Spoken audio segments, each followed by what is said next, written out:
One of the best parts of being involved in the property markets is that I'm continuously learning because they're quite dynamic. You never quite solve the puzzle because the puzzle keeps getting reshuffled in front of your eyes right when you think you got it solved. However, one of the things that I've learned from history is that we don't learn from history. How often have you heard people say, this time is different, when really it isn't?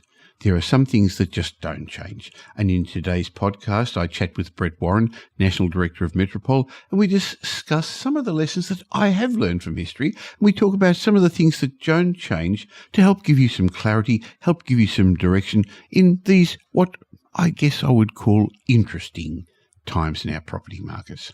So welcome to today's show. Welcome to the Michael Yardney podcast, where twice each week you will learn a number of new ideas regarding success, property investment and money in around 30 minutes. Our show is brought to you by Metropole, who specialise in helping you grow, protect and pass on your wealth through strategic property and wealth advice. Now here's your host, Michael Yardney, Australia's authority in wealth creation through property, who has been voted one of Australia's top 50 most influential thought leaders.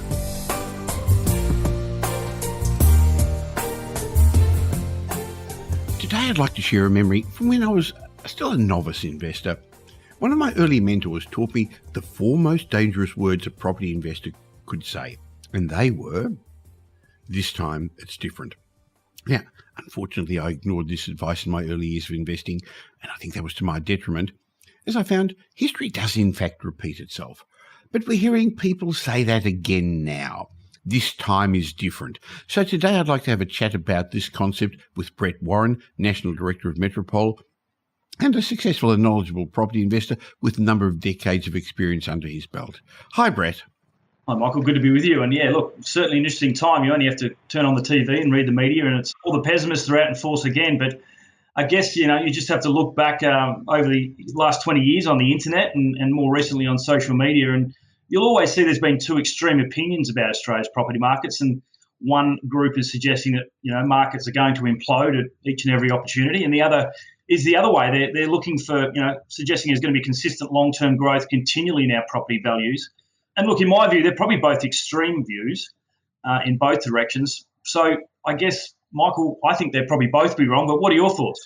Yeah, you're right, Brett. History does repeat itself, and having invested, and I guess some would say reasonably successfully for almost 5 decades now, I've learned some lessons. And probably the most important lesson I've learned is never to get too carried away when the market's booming, like it did last year, like it did the year before, where property values had 15, 20, 30% growth depending upon where you were, but also not to get too disenchanted during property slumps. It used to get me down, but now once you've done it once, twice, 3, 4 times, it actually shouldn't get you down as much. So I agree with you that the 2 extremes are wrong and what's likely to happen somewhere in the middle. But letting your emotions drive your investments, I've found, is a surefire way of disaster, whether the emotions are on the positive side, hey, it's always going to go up, or on the negative side. A lot of these opinions that we're seeing, they're basically emotionally based, really, rather than evidence-based, Brett. It's a really interesting point, because I'm probably going through my 3rd or 4th kind of downturn, and it hasn't had as big an impact on me as it did in the first couple as well. But, look, you've been around for a lot longer than I have, obviously, Michael, and what are some of the lessons you've learned over the years that can, I guess, help us make sense of what's ahead for our property markets? Well, I guess one of the lessons is booms don't last forever. So there were a whole generation of new people buying into property last year. Some were first home buyers, others were investors for the first time. And during the booms, everyone's optimistic, but they expect the good times to last forever. Just as we tend to lose our confidence during a downturn, our property markets behave cyclically. Now, I didn't know this when I first started investing. There weren't the books around, there wasn't the internet, there wasn't the blogs. And so I just did what I did. But at the moment, I guess people are getting carried away, as you said a moment ago, with social media and other things. So they've got to recognise that the property market is cyclical, as are other economic markets. Each boom sets us up for the next downturn. That's just the way it works. But similarly, each downturn paves the way for the next boom. So I remember last year in 2021, I wrote something along the lines of, at some time over the next year or 2, this booming property cycle we're experiencing is going to be followed by a downturn, which will pave the way for the next upturn, which will lead to the next boom. I warned people, and boy, was I right. So my prediction for the future, Brett, is over the next decade, we're going to have another recession. But I'm not sure when it is. I know we're going to probably even have a depression one day, just because history repeats itself. Hopefully that won't happen for a long time, and I've got no idea when it is. So I guess the lesson is just be prepared for the next phase of the property cycle. You don't have to know when it is, when it's coming, but by having the expectation, rather than the forecast, saying it's going to happen in May 2024, the market's going to turn up. If you've got the expectation, it makes you a different investor. Because I know during the last cycle, most investors didn't have their downside covered. But also, I know during the downturns, only a couple of years ago and 5 years before that, most investors didn't have their upside maximised. They just didn't take advantage of the cycle. Yeah, it's an interesting point. Do you think it's because the cycles are so far apart? There's a different generation of investors. There's different people with short-term memories and things as well. I think it's also really hard to ignore the media. It's really hard to be positive when the media keeps giving you negative messages from people who are supposedly meant to know better than you, all those experts. And look, you've got to respect them. They are economists. They've got degrees, but they're sitting in their offices and they're doing spreadsheets and they're figuring that if interest rates go down a particular amount, your financeability is higher. If interest rates go up, therefore you can't borrow more, so the market's going to go down. But that's looking at just one factor. I know you and your team are on the ground talking to home buyers, talking to homeowners, talking to property investors, and that's the bit of the equation that these people that give us the negative messages in the media are missing out. Yeah, well, I guess they're trying to forecast, aren't they, Michael? And you mentioned before about expectations. So perhaps for the second lesson, you can explain the difference between, I guess, the expectations and forecasts. I think that's a good point. So as I said, I expect there to be a recession in the next decade, but I don't know when it's going to be. I expect some of my investments won't do as well as I'd like, but I don't know which ones they are. I expect the property market's going to slump for a while, but then I expect the property market's going to pick up, but I don't know when it is. And I expect interest rates are going to keep rising and then they're going to fall again, probably not for a number of years, but I also expect there's going to be another world financial crisis. I know the world breaks every 10 years or so, but I don't know when that's going to come. And I guess I got to expect there's going to be another pandemic one day. Who would have even thought I'd use those words? But I don't know how bad it's going to be or when it's going to happen. But there's not a contradiction. This isn't a form of cop-out, Brett. You see, there's a big difference between an expectation and a forecast. And an expectation is the acknowledgement of how things have worked in the past and how they're likely to happen again in the future. On the other hand, a forecast is putting a time frame to that expectation. And of course, in an ideal world, we'd know. We want a forecast. We want to know exactly what's ahead with a level of accuracy so we can make our decisions based on that. But as we've said a few times, there's just too many moving parts. Sure, the statistics are easy to qualify. What's hard to quantify is how 1 million strangers in Australia who don't know each other are each going to respond to the prevailing economic conditions, to their finance situation, to the political environment, to the news, to what they want to do. So what do you do about this? Well, I know some people are going to keep forecasting and the media is going to keep getting carried away with these experts. They're looking for a headline. And unfortunately, Brett, the media is giving them a sense of precision, a sense of veracity when there is no precision to these forecasts. Well, look, we see that all the time, don't they? And I mean, the research suggests that obviously negative headlines sell more than positive headlines. So they've always got to have someone to kind of keep turning that over, don't they? Yes, but in fact, rather than having a forecast, we've got the expectation without specific forecasts. And that's because when you expect something to happen at a particular stage in the future, but you don't know exactly when, you're not actually surprised when it comes. So just like you said, you're not surprised this time. You're not disappointed, upset this time with the downturn. Hey, because you knew it was going to come. So it enforces you to invest with room for error. It psychologically prepares you for what are, I guess, inevitable disappointments. And that's exactly how I planned for the property downturn that happened a couple of years ago with COVID. I didn't know it was going to be a pandemic that was going to slow down the previous property cycle. I didn't know this time round there was going to be a war in Ukraine and high inflation. I just knew that something was going to come. I didn't know when. I didn't know how long it would last. I didn't know how much it would affect the value of my property portfolio, how much it would affect the value and cash flow of my business. But I didn't know the economy was going to close down because of the pandemic, as I said. But I knew it was going to happen, so I prepared for it. I had cash flow buffers. And interestingly, that's one of the things that when you put a strategic plan together for our clients, we plan to not just to buy them property, but to buy them time to ride through the ups and downs of the cycle. So I can't think of any one of our clients who had to sell up over the last year or two or is considering selling up now, Brett, because of the world falling over. No, absolutely. I mean, there's been a couple that are thinking about because they've done extremely well, but obviously, they're sticking to the longer term plan and realise they'll probably do even better in the future. Sure.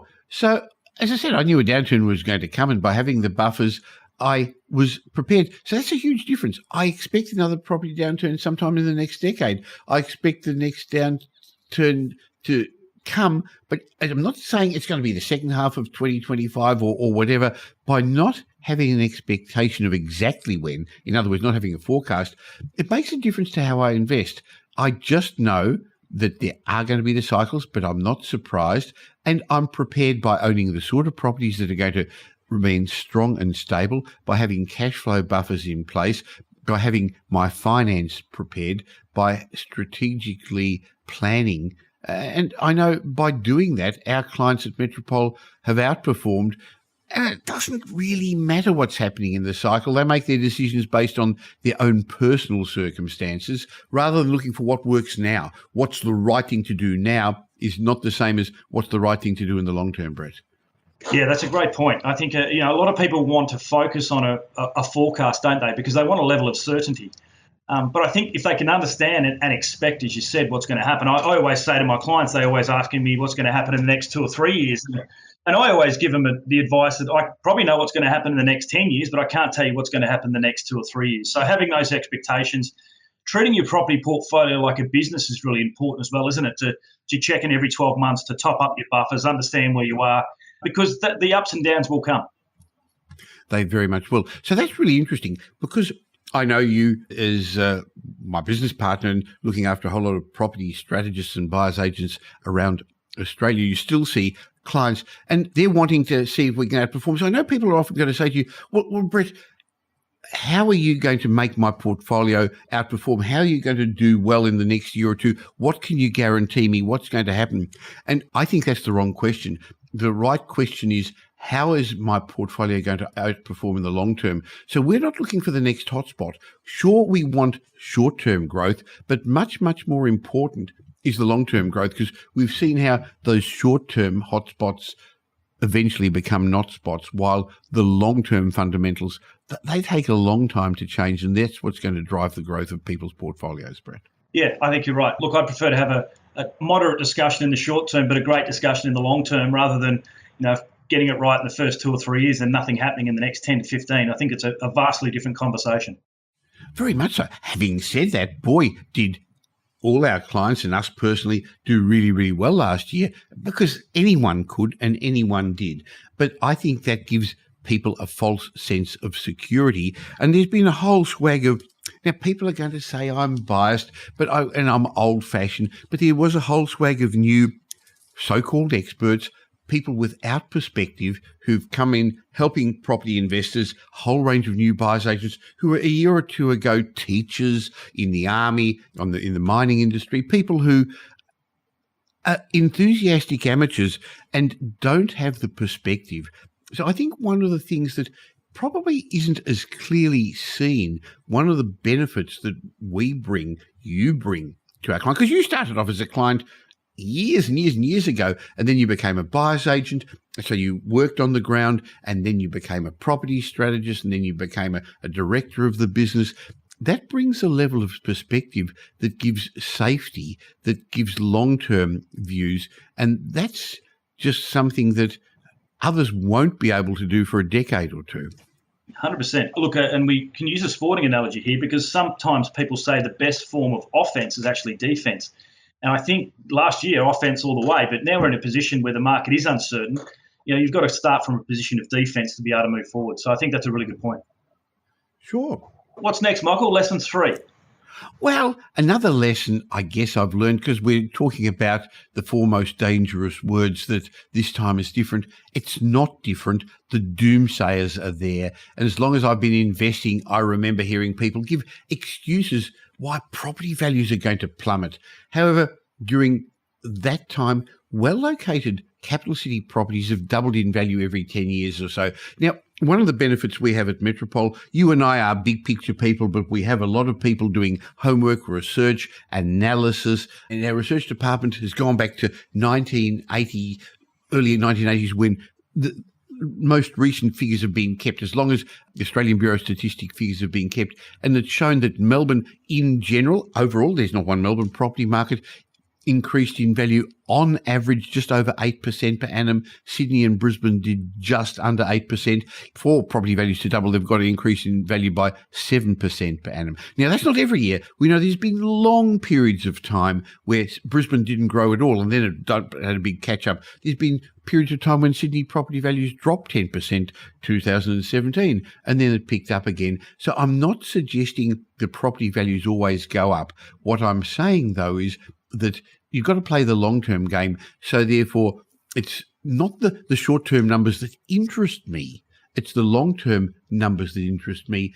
And so that's the reason why doomsayers will be right for a month or two, or even for 6 or 9 months. They're saying, I told you so. The property market's going down at the moment. They're right. However, fear is a powerful emotion, and it's one that the media uses to grab our attention, as you said a moment ago. And in my opinion, one of the lessons that I learned is that some people sadly miss out on the opportunity to develop their own financial independence because they listen to the message of those who want to deflate the financial dream of their fellow Australians. There seem to be people out there, Brett, who think most property investors are rich, greedy, take advantage of others, and don't deserve to get the financial rewards. Yeah, it is quite sad, isn't it? I mean, property investors do play a valuable role, specifically providing housing to the community and things like that as well. And I guess sometimes they're talked out of their dreams, and we hear that large percentages sell up in the first couple of years. Maybe they don't reach the good or the bad, and they're talked out of their dreams. So it is quite unfortunate, isn't it? It is. Now, it's not just the doomsayers on the internet. I don't want to get political, but I think the governments are also picking on the wealthy, ugly, greedy property investors, and in Queensland in particular, you guys are having an even tougher time.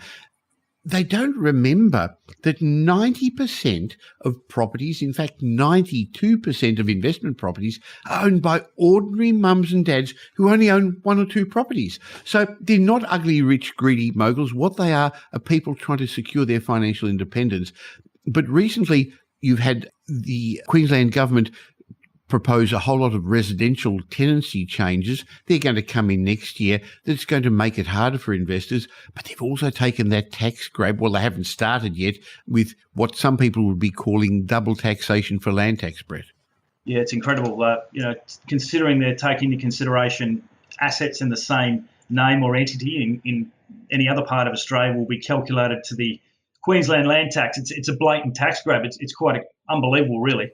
It's a wealth tax, isn't it? So what's going to happen from June next year is that if you own property interstate, you actually have to self-declare, and then the government, Queensland government, is going to increase the tax on your Queensland properties. Now, to be fair, they're not taxing your Sydney or Melbourne or Adelaide or regional properties. They're not allowed to do that. They can't, because land tax is a state-based tax. They're just increasing your tax rate on your Queensland property.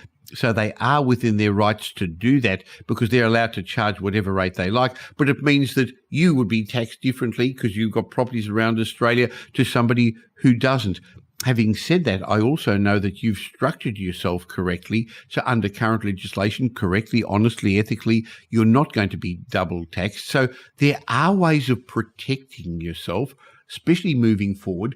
But I know Ken Race, our business partner, has also been looking at ways of helping people who are currently worried. So my suggestion is, if you're learning about these taxes, whether they're the imposts that are going to happen as land tax or the restrictions that are going to happen to you as a landlord in Queensland, don't sell up. Don't make a rash decision. First of all, the tax hasn't come into effect yet. Number two, there are things you can do about it.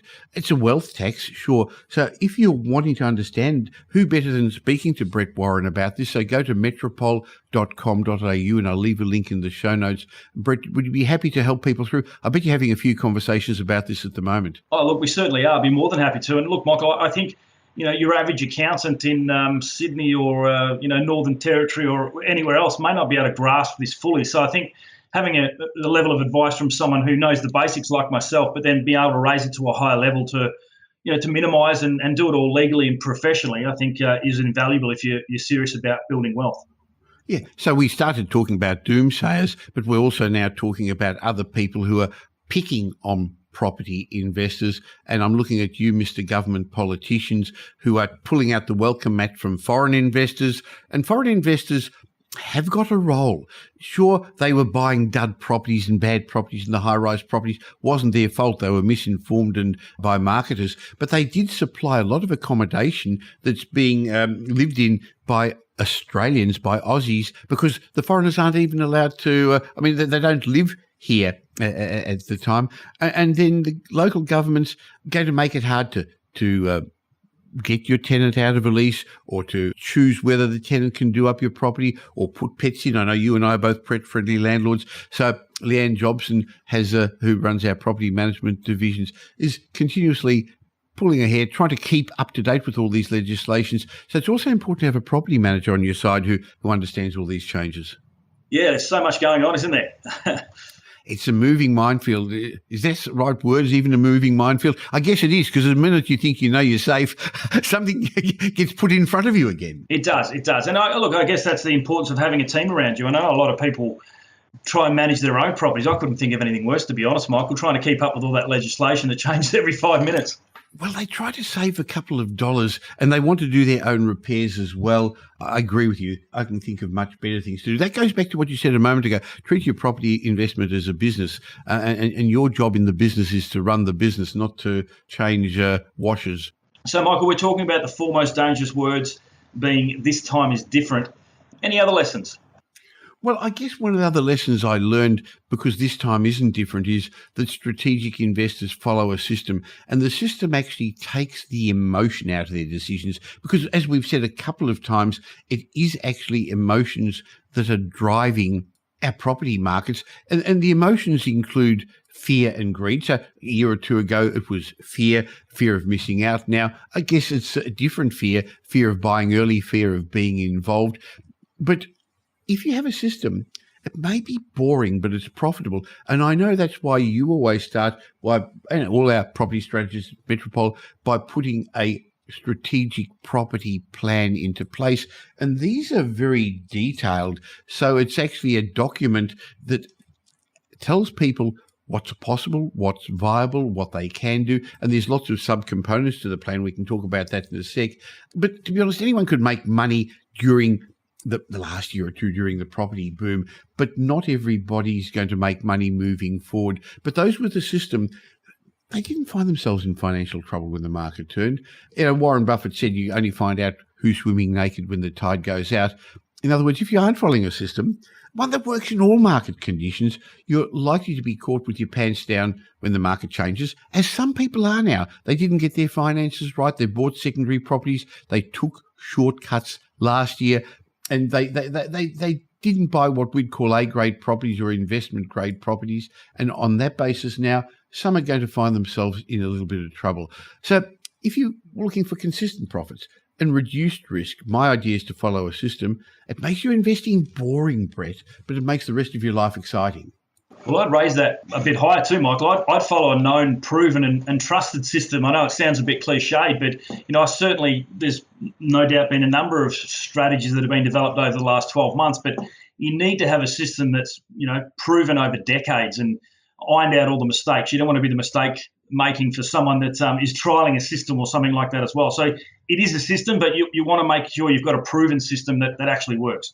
Yeah, well, our strategic property plans, which we build for clients, have a number of components. because different people are in different stages of their property cycle. So people say, I want a cash flow positive property, I want a negative geared property, I want this or that. It doesn't matter. What we've got to do is work out where you want to get at the end and then have a strategy to get there. And so we start with an asset accumulation strategy. That's part of the long-term plan. Then we include in that a manufacturing capital growth strategy. For some people, the ability to add value, especially at this market when the market's not growing as much, whether it's through renovations or through development. We have a rental growth strategy. And we've spoken about that often, that it's actually your tenant's future income earning capacity and therefore rental paying capacity that's going to make a difference. So part of the strategic plan is to make sure your rents are going to grow above inflation. Only a couple of days ago, I saw an interesting study that showed over the last decade, rents have significantly underperformed inflation. And most property investors would know that. But that's on average. And in some areas, rents are growing strongly, while at the moment, even though rents have grown, in many tenants just can't pay more because their wages haven't gone up enough to pay more. So again, what I'm saying is, a strategic plan, a smart plan, isn't just buy a property. Buying a property is not a strategy. Property investment is a process that needs a whole lot of decisions to be made, and only then do you buy the property. So you have to have an asset protection and a tax minimisation strategy as part of the big picture. You need a finance strategy, including over the long term, a debt reduction strategy. So you eventually work through your asset growth stage and then you transition to the debt reduction stage so you can live off your properties. And then part of it is also, how do you live off your property portfolio? And part of our strategy isn't just property. So if somebody says property only, in fact, you probably should run away because they've probably got a vested interest and don't really understand how you can live off your asset base.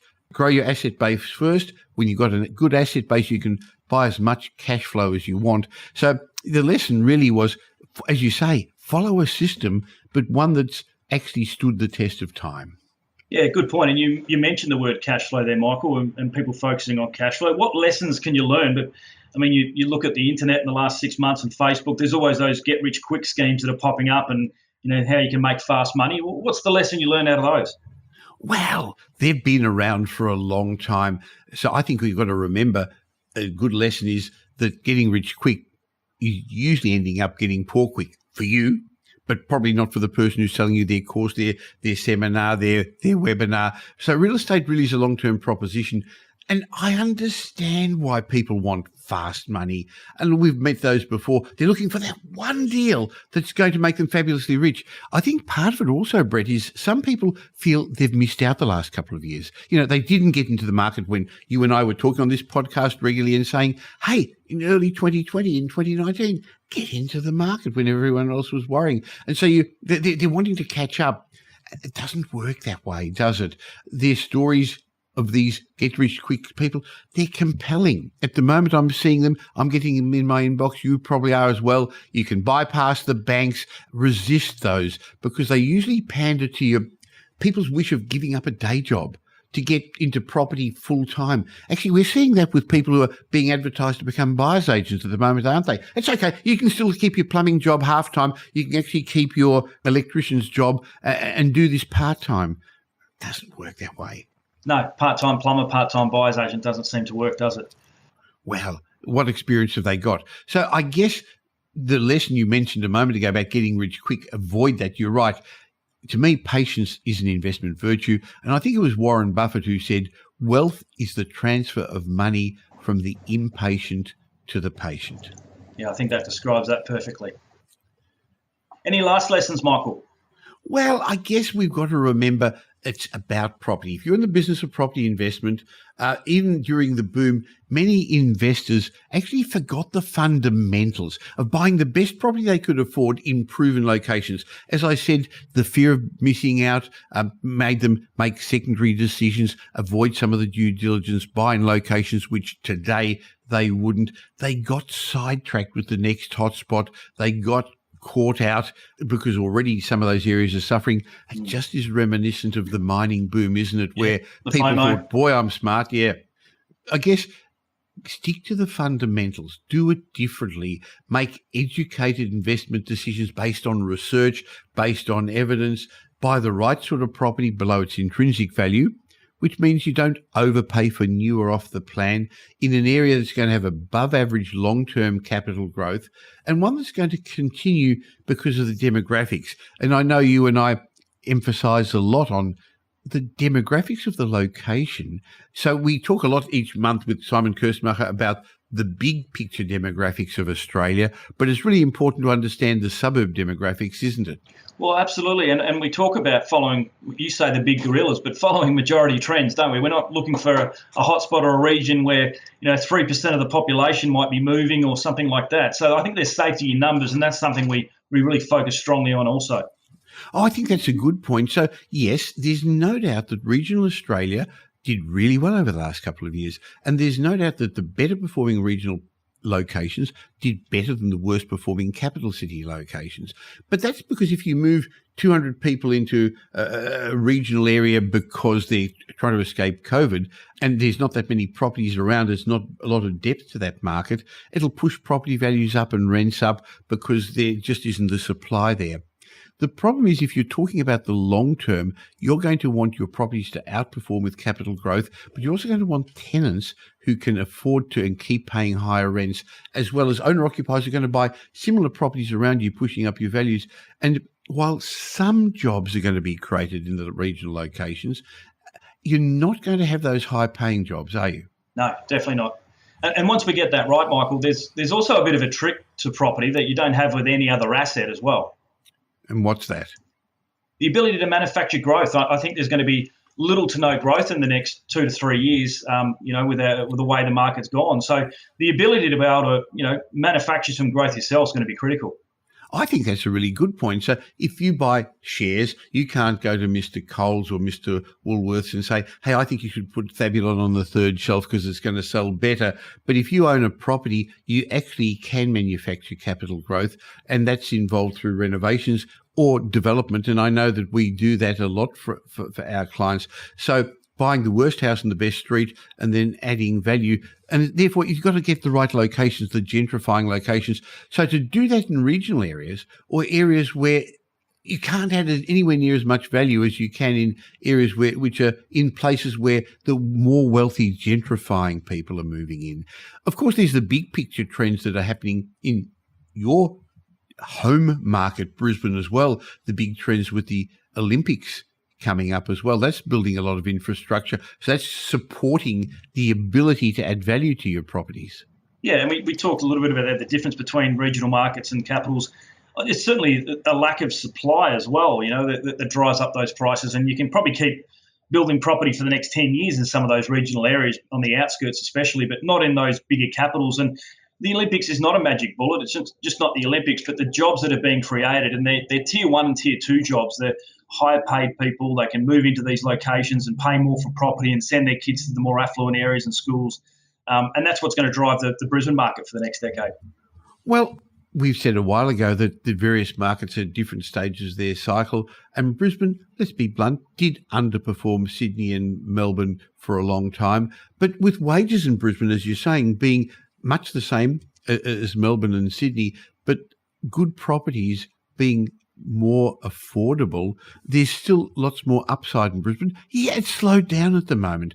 It's catching its breath, but it's not going to have a crash at the moment. And again, there's not one Brisbane property market.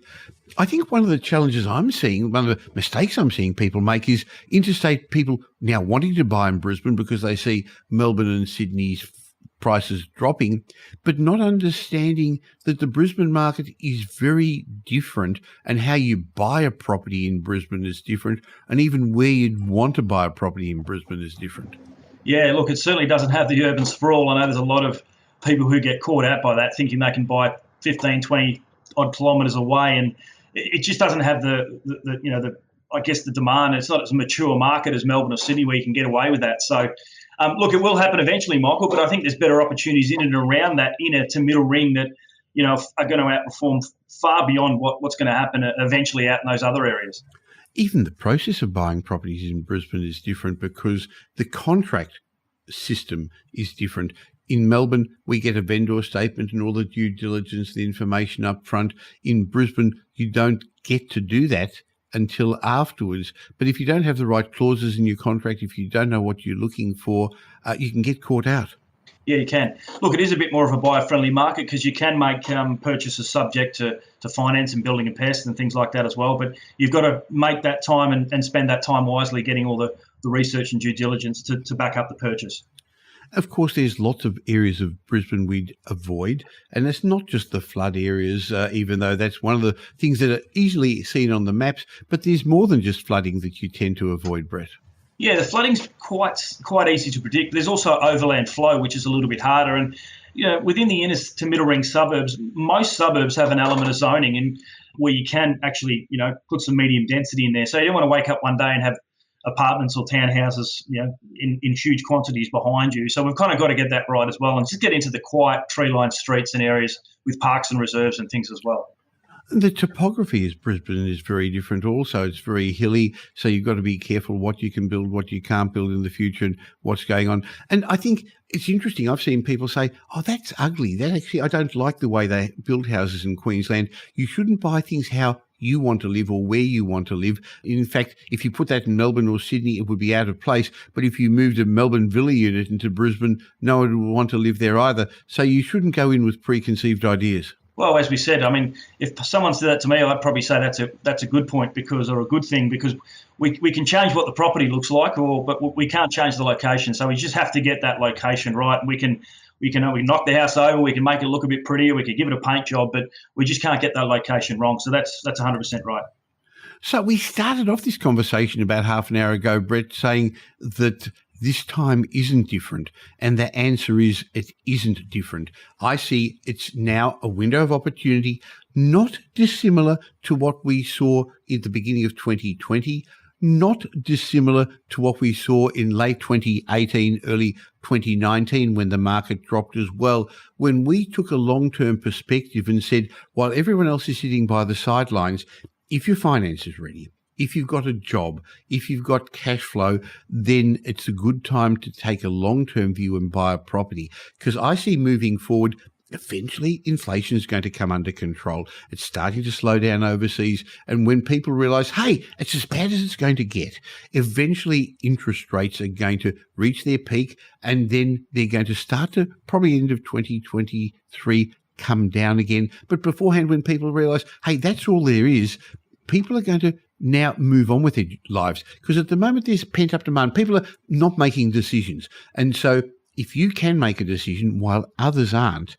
and you take advantage, get your ducks in a row, I'm not saying go off and buy a property, but see what your opportunities are. Have a chat with Brett and the team at Metropole to see what's possible, what's likely. If you're a bit concerned about cash flow, remember we actually help our clients buy time as well as property by getting the right finance strategy in place, by having cash flow buffers to service the debt for the next 2, 3, 4, 5 years to ensure that you're not caught out with rising rates.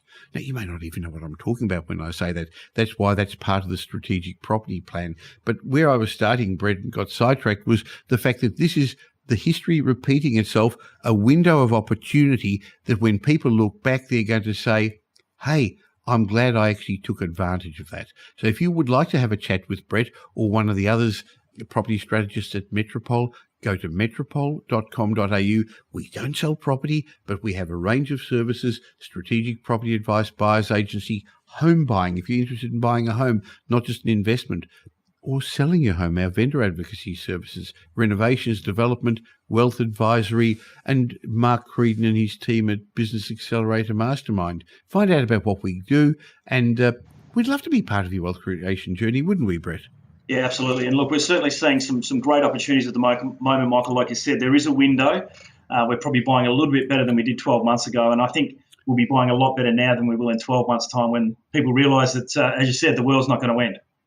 That's a good point. Hey, so that may be the final thing that we say when people say this time it's different. No, it's not. They've said before the world's going to end. No, it's not. This too shall pass, and we'll get through this. In fact, we're probably more than halfway through the difficult times, which, to be fair, started at the end of 2021, early 2022. Melbourne, Sydney's markets are the first ones that reached their peaks and started to go down. And so I think when we look back, we're well over halfway through this. This too shall pass. Yeah, well said. Thanks, Brett. Catch up again real soon. Thanks, Michael.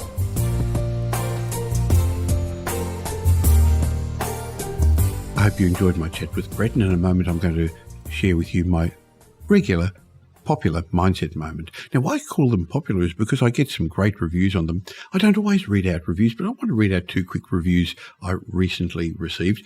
If you enjoy the show, I'd love you to tell other people about it. That's part of the way we are going to make more Australians financially independent. And why not leave a review on iTunes, Spotify, wherever you get this. By the way, if you leave a review and I read it out, I'd love to gift you one of my books as a way of saying thank you. And I don't mind if it's a 2-star or a 5-star review. Well, I sort of do mind, but I accept them both ways. And one of the reviews I got that I want to read now is a 5-star review where Sean Fury said, "So glad I found this podcast. I've been wanting to start investing for years. I never had the confidence in the information out there until I found this podcast. I now listen to it daily, follow the Property Update channel, and have had a chat with Steffi from Metropole about starting an investment journey with Metropole." Well, thank you, Sean. And my way of saying thank you to you is if you just send me an email, michael@metropole.com.au, I'd like to gift you one of my books for writing that nice review. The other one I got from Okimunga was only a 4-star review, but that's okay. And I'll similarly gift you one of my books. Just email me, michael@metropole. And the 4-star review said, "Michael talks sense and has some interesting guests, in particular Simon Kirstenmacher and Pete Wargent. Michael always talks about Australia as the greatest country in the world. I find this annoying and a little ignorant. On what criteria does he base his pronouncement? Is there a league ladder?" The answer is, I'm a migrant here. I came at the age of 3. My parents were from Europe. A lot of Australians are. I'm very happy and proud I live in Australia. And by believing it's the best part in the world, the best place in the world and the best time in history, I just enjoy my life. I'm grateful. But that's okay. I don't mind people having different opinions, but I really appreciate the 4-star review. And as I said, if you enjoy the show, tell somebody about it. And let's now just move on with my mindset message. And again, I look forward to calling out some future reviews, reading yours out and giving you a gift as well. Now here's Michael's mindset message. Remember, a change in your thinking will lead to a change in your life. Today, in my mindset message, I'd like to talk to you about ways to improve your life satisfaction. And I got the concept for today's chat from a blog I read from Rob Dix, who interestingly runs a British property podcast. And I was interested to read that he said that happiness is the art of wanting what you already have. Isn't that interesting? Let me repeat that. I think it's worth it. Happiness is the art of wanting what you already have. Now, somehow without trying, I think I've actually got this attitude. I'm happy with my life. When I'm at home in Melbourne, I'm happy here in Melbourne. When Pam and I travel overseas, not that we done it this year, when we're travelling, I never want to come back. I'm happy with that. I'm happy with the food I've chosen at the restaurants. I think it's actually quite good. I don't actually say, "Oh, gee, that meal over there looks good." I don't want to swap my problems for somebody other problems when things go wrong either. In other words, the grass is always greener on my side of the fence than it is on the other side of the fence. And that's good. I'm happy pretty much of the time, and I don't really experience any sort of jealousy. Now, I know you could be saying, "Well, that's easy for you, Michael, because you've been lucky or you've achieved a lot and you're wealthy," and you're entirely right. But I also know plenty of extremely unhappy people with great material wealth and what others would consider wonderful lives.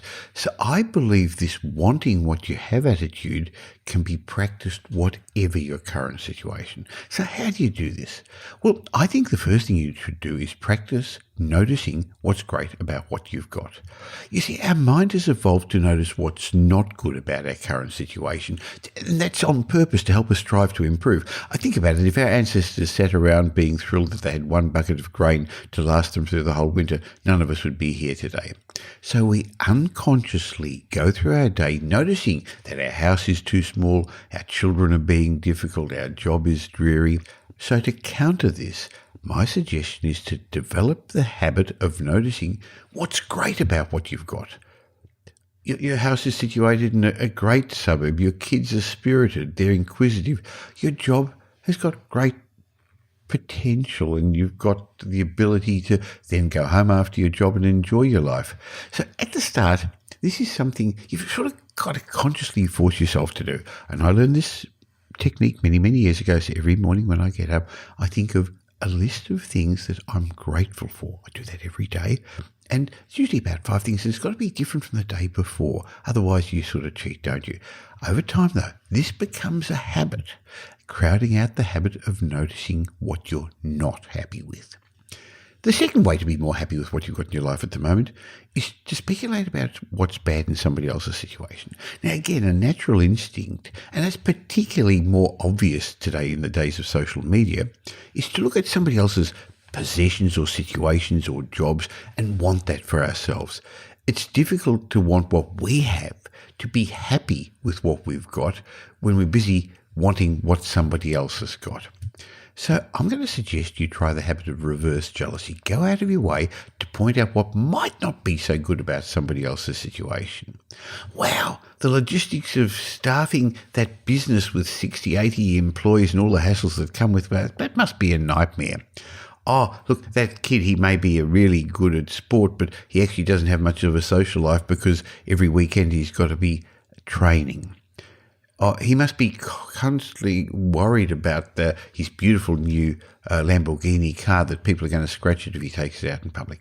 So now, long term, this isn't healthy. I'm not suggesting that you shouldn't be happy for other people's success. In fact, that's one of the traits of successful people, that they're happy when other people are successful. But I'm suggesting this more as a deprogramming exercise to kickstart your own satisfaction, flipping your potential jealousy for other people, noticing, hey, what's not so good about it? Because remember, we tend to see our problems in more detail than others. There's no such thing as a perfect marriage, a perfect business, a perfect job, a perfect house, a fantastic property portfolio, a perfect health, or a perfect anything, really. We've all got worries, insecurities, frustrations, niggles, aches and pains, and there's a myriad of ways. Everyone's life is far from perfect.